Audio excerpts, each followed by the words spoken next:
Welcome into the Lantern Sports Men's Basketball Big Ten Preview. Ohio State coming off that loss in Assembly Hall at Indiana. They welcome the Badgers of Wisconsin to the Schottenstein Center Thursday, and the Buckeyes and Badgers both need this win badly. Casey, what's been going wrong for both of these teams, and what exactly do they need to get a win? I think the big thing is offense. Also for Ohio State, though, limiting the 17-1 run that Indiana carried into the break, that was the difference in the ball game. That 16 points, they lose 86-70. You limit that run and you play even basketball like they did in the second half, and we might be talking about a different story, a big road win for Ohio State, and maybe turn the tide. As for Wisconsin, they enter with the second worst scoring margin per game in the Big Ten, just over 66 points a game, and they're really going to need contributions from guys like Tyler Wall. He's coming back from an injury that he kept him out of the lineup for a couple games. At 6'9" there at the three, he's really going to present a matchup issue for Ohio State. It'll be Bryce Sensabaugh's responsibility to really step up defensively. I wouldn't be surprised to see maybe a little bit undersized guy like Isaac Likely or Roddy Gale come in and step in just to try and slow down Tyler Wall's pace.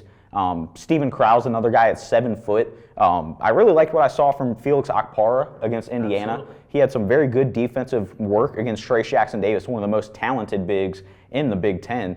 And Jack Owens also pointed to Felix Okpara's ability to grab offensive rebounds and finish with second chance points. So I wouldn't be surprised if Okpara, with Zed Key tiring a little bit easy, he's still a little banged up between the shoulder and the ankle. I wouldn't be surprised if we see a little bit more of Felix Okpara taking on Steven Krause this Thursday. Absolutely, and Ohio State just has to maximize their offensive possessions. You know, if Okpara can grab a rebound or two and get a dunk or two to get the crowd into it, we don't know how many are going to be at the shot rocking Thursday night, but they need to capitalize offensively, especially if, like at Indiana, Jalen Hood-Schifino, he was on fire. If you give up points in that kind of spurt and you can't answer offensively, it's going to be a long night. Schifino, 5 of 5 from 3 to start the game. This one was going back and forth. Sensabaugh ended with 23 of his own. He ended 6 of 9 from 3, Schifino did. And really, that just set the tone for them. The Buckeyes did a pretty good job on Trayce Jackson-Davis. He still ended up with, double-digit points, almost 20 points on the night.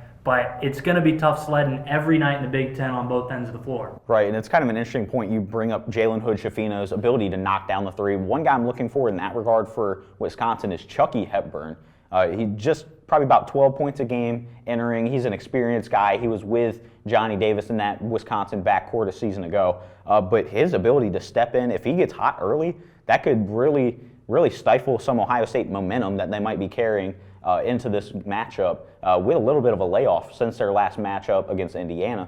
So if Chucky Hepburn gets hot, Ohio State, they're going to be playing on their heels once again. And if it's a game of runs, like you said, a three here and there, a called timeout at the right time, just a spurt to the rim. You talk about Roddy Gale, too, off the bench. He played a decent amount at Assembly Hall, and he seemed to be getting to the rim pretty well. What have you seen from him and some of the other freshmen? Right. The big message with Roddy Gale this season has just been easing into his role and getting more comfortable. Chris Holtmann said the game's slowing down for him, which essentially means that he's able to make his reads, run through the offense, make plays, and it's not like he's getting sped up on his feet and he's losing track of the ball or anything like that.